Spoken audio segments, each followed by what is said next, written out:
You can conveniently add equations to your worksheet using the equation icon in the symbols group. Click the down arrow next to the equation icon to see a list of ready-to-use equations. Select the one you need. You may change the size of the surrounding box and position it as required.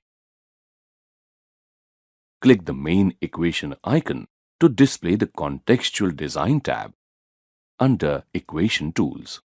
This contains various icons that you can use to create all types of equations. You can also insert equations by writing using your mouse. In the Tools group, click Ink Equation.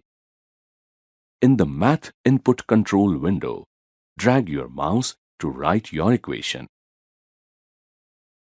As you write, you can see a preview in the box at the top. Click Insert to insert the equation in your worksheet.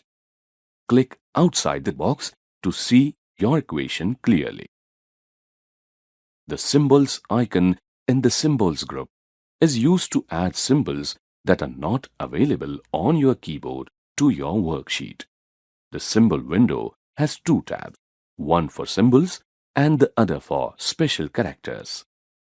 Select the symbol or character you need and click Insert. Then click Close. The symbol is inserted in your worksheet now.